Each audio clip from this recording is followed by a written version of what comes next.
திருச்சிற்றம்பலம். திருமூலரையா திருவடிகள் போற்றி போற்றி, குருவடியும் திருவடியும் வணங்கிந்த பதிவை ஆரம்பிக்கலாம். நண்பர்களே, கடவுளை வழிபடுறது அப்படிங்கிறது அவ்வளவு சாதாரண விஷயம் அல்ல. அவரை வழிபடணும் அப்படிங்கும்போது எண்ணற்ற தடைகள், நிறைய பிரச்சனைகள், இந்த மாதிரி விஷயங்கள் எல்லாம் ஆரம்ப காலகட்டத்திலே வரும். அதுலேயும் சிவபெருமானை வழிபட வேண்டும் என்றால் வராத இடைஞ்சல்களே இருக்காது. எல்லாத்தையும் தாண்டி தான் நம்ம வந்தாகணும். இப்போ நிறைய கஷ்டம் வருது, நிறைய துன்பம் வருது அப்படின்லாம் சொல்லுவாங்க. ஆனால் அதெல்லாம் உண்மையாலுமே துன்பமும் கிடையாது, கஷ்டமும் கிடையாது. இந்த பஞ்சாட்சர மந்திரத்தை மனதில் எப்பொழுதுமே ஜபித்து கொண்டிருப்பவர்களுக்கு துன்பமும் கிடையாது, கஷ்டமும் கிடையாது அப்படிங்கிறத தெளிவாக தெரிஞ்சுக்கணும். வாழ்க்கையில் பிரச்சனை நம்மால் தான் வருகிறது அப்படிங்கிறத தெளிவாக புரிஞ்சுக்கிட்டோம் அப்படின்னா வாழ்க்கை ஒரு வெளிச்சமாக இருக்கும். இப்போ அக்கம் பக்கத்தில் இருக்கவங்களுக்கெல்லாம் உங்களுக்கு பிரச்சனையை உண்டாக்குறாங்களா வழிபாட்டில் அப்படின்னா கிடையாது. அவங்க என்ன நினைப்பாங்களோ ஏது நினைப்பாங்களோ அப்படின்னு நம்ம மனசுக்குள்ளேயே நிறைய போட்டு புழுங்கிக்கிட்டு நம்மளை நம்ம ஒரு விதமாக கற்பனை செய்து கொள்வதன் காரணமாகத்தான் நம் வழிபாட்டிற்கு தடை வருகிறது, இன்னல்கள் வருகிறது, கஷ்டங்கள் வருகிறது அப்படிங்கிற மாதிரியான எண்ணங்கள் நம் மனதிலே தோன்றிவிடுகிறது. அதனை தொடர்ந்து நாம் கஷ்டப்படுகின்றோம், துன்பப்படுகின்றோம் என்ற எண்ணத்திற்கு ஆட்பட்டு விடுகின்றோம். உண்மையாகவே சொல்லப்போனால் இந்த நவ கிரகங்களும் உங்களுக்கு எதிராக இருந்தாலும், பஞ்சபூதங்களும் உங்களுக்கு எதிராக இருந்தாலும், பஞ்சாட்சர மந்திரத்தை மனதில் நிறுத்தி ஜபித்து கொண்டே இருக்கும் பொழுது அந்த நவகிரகங்களும் சரி, இந்த பஞ்சபூதங்களும் சரி, உங்களுக்கு இட்ட கட்டளை, நீங்கள் இட்ட கட்டளை ஏற்று நடத்துவார்கள். ரொம்ப ஒரு உணர்வு பூர்வமான, அனுபவபூர்வமான உண்மை அப்படின்னே நம்ம சொல்லலாம். எந்த கிரகமாயினும் சரி அது ஈசனுக்கு அடிபணிந்தது தான். பஞ்சபூதங்களாயினும் சரி அதற்கு தலைவன் நாம் பரமேஸ்வரன் மட்டும்தான். அப்படிங்கும்போது எந்த இடத்துல துன்பம் வந்தாலும் சரி, பஞ்சபூதங்களே உங்களை எதிர்த்து நின்றாலும் சரி, நவகிரகங்கள் உங்களுக்கு எதிராக நின்றாலும் சரி, பரமேஸ்வரனின் அந்த பஞ்சாட்சர மந்திரத்தை சொன்னால் போதும், உங்கள் கட்டளையை நிறைவேற்றக்கூடியவர்களாக அந்த நவகிரகங்களும் பஞ்சபூதங்களும் இருப்பார்கள். அப்படின்னா அதில் எந்த மாற்று கருத்துமே கொள்ள தேவையில்லை. உங்களுக்குள்ள உயிராக இருக்கிறது சிவன். அதுதான் இந்த இடத்துல நம்ம தெரிந்து கொள்ள வேண்டியது. சிவனை அங்கெங்கெல்லாம் தேட வேண்டாம். உங்களுக்குள்ள உயிராக இருக்கிறது யார் அப்படின்னா சிவபெருமான். எந்தவித கஷ்டங்கள் வந்தாலும், எல்லாத்தையும் மீறி உங்களுக்கு துன்பம் வந்தாலும் சரி, உன்னுள் உயிராக இருக்கின்ற இறைவனை, ஈசனை மனதில் நினைத்து கொண்டால் போதும், கை கொடுத்து தூக்கி விட்டுருவார். அந்த நிலைமையிலேருந்து உங்களை மெதுவாக அழகாக வெளியே கொண்டு வந்துடுவார். எப்படி அங்கேருந்து நம்ம வெளியே வந்தோம் அப்படிங்கிறதே நமக்கு தெரியாது. ஆனால் அந்த இன்னல், இடைஞ்சல், கஷ்டம் எல்லாத்துலேருந்து நம்ம அழகாக வெளியே வந்திருப்போம். அது ரொம்ப தெளிவாக புரிஞ்சுக்கணும். ஏன்னா அது கடவுள் வழிபாட்டால் மட்டும் சாதிக்க முடிஞ்சது. இந்த உலகத்தில் ஏன் நடக்குது, எதுக்கு நடக்குதுன்னே தெரியாத சில விஷயங்கள் நடந்துக்கிட்டே இருக்கும். நம்ம உடலில் ஓடக்கூடிய ரத்தமாக இருக்கட்டும், நாம் விடக்கூடிய மூச்சாக இருக்கட்டும், நரம்புகள் இயக்கமாக இருக்கட்டும், மூளை இயக்கமாக இருக்கட்டும், எதுவும் நம்மை கேட்டுவிட்டாலும் நடைபெறுவதில்லை. அது அதற்கு இட்ட கட்டளை போல அது பாட்டுக்கு நடந்துக்கிட்டே இருக்கின்றது. அப்படி நடந்து கொண்டே இருக்கின்ற சில விஷயங்களிலே நாம் கட்டுப்பாட்டுக்குள் வர வேண்டுமென்றால் அந்த பரமேஸ்வரனின் அந்த அருள் நமக்கு தேவை. கண்டிப்பாக அதை நம்ம கண் பார்வையில் கொண்டு வர முடியும். நம்ம கட்டுப்பாட்டுக்குள்ளே இப்போ நம்ம சொன்ன எல்லா விஷயத்தையும் கொண்டு வரலாம். ஆனால் அதற்கு இந்த இறைவனின் ஆசி அப்படிங்கிறது கண்டிப்பாக தேவை. இப்போ இறைவனை உணர வேண்டும் என்ற ஒரு எண்ணம் நமக்கு வருகிறது என்றாலும் அந்த உணர்வையும் கொடுத்தது யாராகத்தான் இருப்பார் என்றால் சிவபெருமானாகத்தான் இருப்பார். சிவனை பற்றி நீ நினைக்கணும் அப்படின்னாலே அதற்கான அந்த எண்ணத்தை உண்டாக்குவது சிவபெருமானாகத்தான் இருக்கின்றார். சிவனை வணங்க வேண்டும் என்ற எண்ணம் வருகிறது அப்படின்னா அந்த வணங்க வேண்டும் என்ற எண்ணத்தை உனக்கு கொடுத்தது சிவனாகத்தான் இருப்பார்.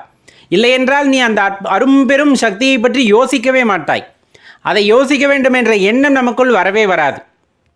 ஏன்னா இந்த உலகத்தில் நிறைய பேர்த்த பார்க்குறோம்ல, எத்தனை பேர் சிவபெருமானை வழிபடுறாங்க அப்படின்னா எண்ணிலடங்கா பேர் வழிபட்டாலும் கூட அத்தனை பேர்த்துக்கும் கிடைத்த அரும்பெரும் வாக்கியம் அப்படின்னா அது வழிபடுதல். அந்த வழிபடுதல், அந்த விஷயத்தை நமக்கு கொடுத்தது யார் அப்படின்னு பார்த்தா சிவனாகத்தான் இருப்பார். அதை தான் சொல்கிறது, ரொம்ப தெளிவாக தெரிஞ்சுக்குங்க. உன்னுள் உயிராக இருப்பவர் இந்த பிரபஞ்சத்தையும் தாண்டி அதை இயக்கக்கூடிய பேராற்றலாக இருக்கின்றார்.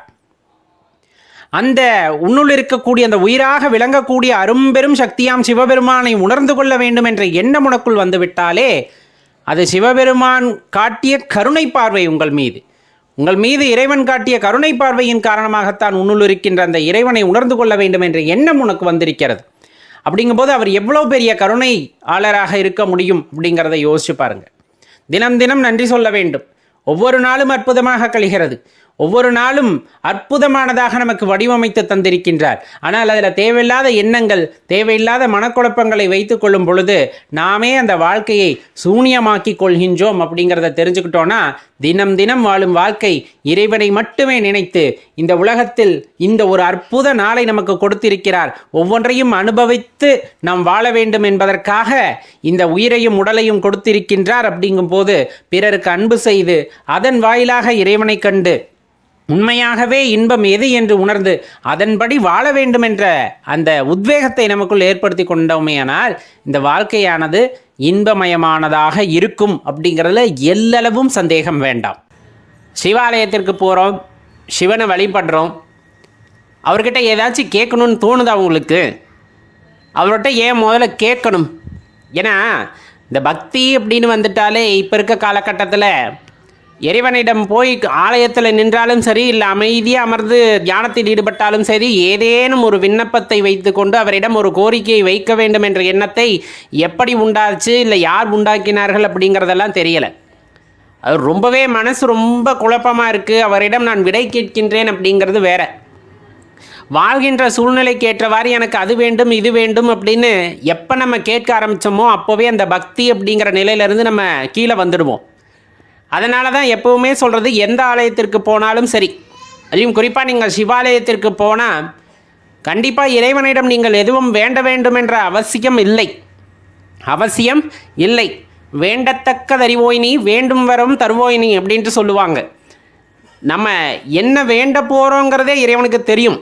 அப்போ உனக்கு என்ன வேண்டும் அப்படிங்கிறது சிவபெருமானுக்கு ரொம்ப தெளிவாகவே தெரியும்.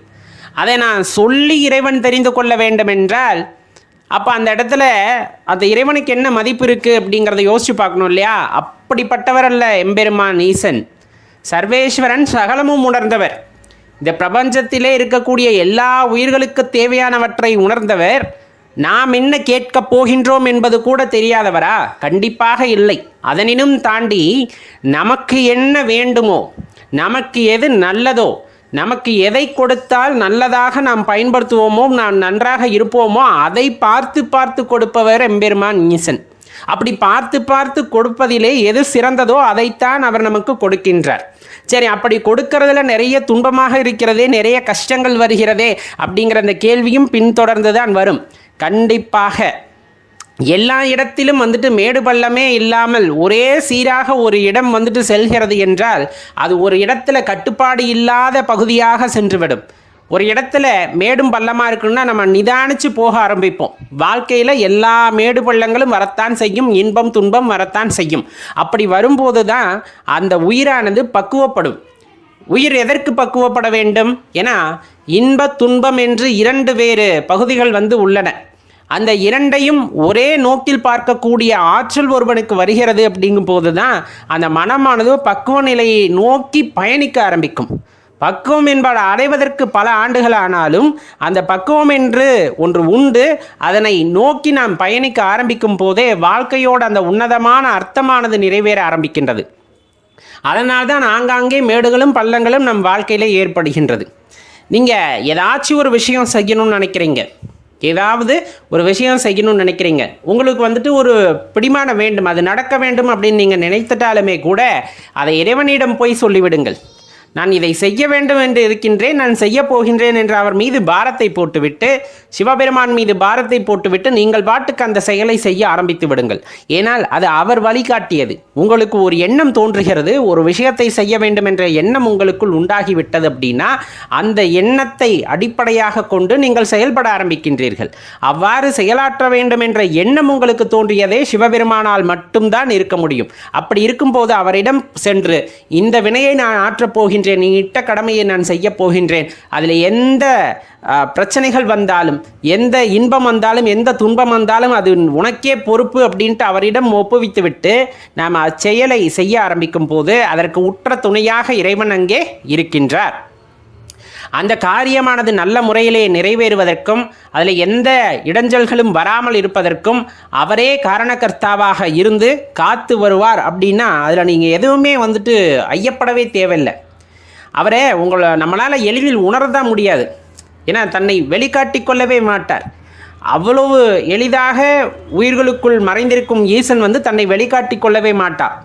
ஆனால் ஒரு கஷ்டம்னு வரும்போது மனிதனுக்கோ அல்லது எந்த ஜீவராசிகளுக்கும் சரி, ஒரு கஷ்டம்னு வந்து அப்பா அப்படின்னு கூப்பிட்டா ஓடோடி வந்து முதலில் நிற்கக்கூடிய தெய்வம் யாராக இருப்பார் என்றால் சிவபெருமானாகத்தான் இருப்பார். ஏன்னா ஒரு குழந்தைகளுடைய வலி அப்படிங்கிறது, அந்த குழந்தை கூட வந்து அந்த வலியை தாங்கிக் கொள்ளும், ஆனால் ஈசனால் அதை தாங்கிக் கொள்ள முடியாது.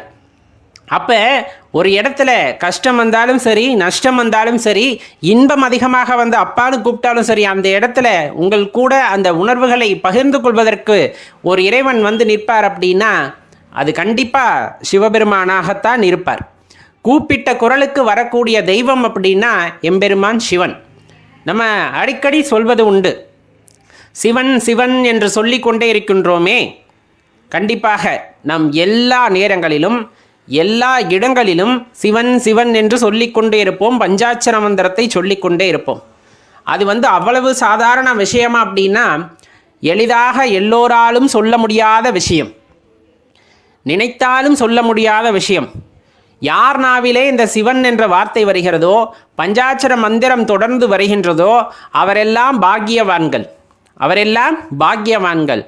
பல்வேறு பிறவிகள் எடுத்தாலும் எல்லா பிறவிகளிலும் சிவபெருமானை நினைத்து நிறுத்து உருகி உருகி என்புனைந்து அப்படியே வந்துட்டு எல்லாமே சிவன் எல்லாமே சிவன் என்று இருந்த ஒருவரால் தான் இந்த பிறவியிலும் சிவன் என்ற நாமத்தை கூற முடியும், பஞ்சாட்சர மந்திரத்தை கூற முடிகிறது. அதிலையும் சிவசேவை செய்பவர்கள் இன்னும் மேலானவர்களாக கருதப்படுகிறார்கள். ஏன்னா அந்த சேவையெல்லாம் செய்வதற்கு இறைவனுடைய பாக்கியம், அவருடைய அருட்கருணையானது கண்டிப்பாக வேண்டும். அடியார்களுக்கு சேவை செய்தலாக இருக்கலாம், அல்லது சிவாலயங்களை புனரமைப்பதற்காக அவர்கள் செய்கின்ற முயற்சியாக இருக்கலாம், அல்லது புனரமைப்பவர்களாக இருக்கலாம். அந்த சிவாலயத்திலே ஒரு துரும்பு கிடைக்கிறது, அதை எடுத்து ஓரமாக போடுவதாக இருக்கலாம். அந்த சிவாலயத்தை தூய்மை செய்பவர்களாக இருக்கலாம், அல்லது சிவனை பற்றி மற்றவர்களிடம் பேசுபவர்களாக இருக்கலாம். அவரை பற்றி அந்த உயர்ந்த பெரும் கருத்துக்களை மற்றவர்களுடன் பகிர்ந்து கொள்பவர்களாக இருக்கலாம். மற்றவர்கள் உள்ளத்திலே சிவபெருமானை பற்றி எண்ணத்தை தூண்டுபவர்களாக இருக்கலாம், அவரை பற்றி எண்ணத்தை உண்டாக்குபவர்களாக இருக்கலாம். இப்படி எந்த வாய்ப்பு உங்களுக்கு கிடைத்திருந்தாலும் அந்த வாய்ப்பு நீங்களே தேடிக்கொண்டது அன்று. மாறாக சிவபெருமான் உங்களுக்கு அருளிய வரம் அப்படிங்கிறத தெரிஞ்சுக்குங்க.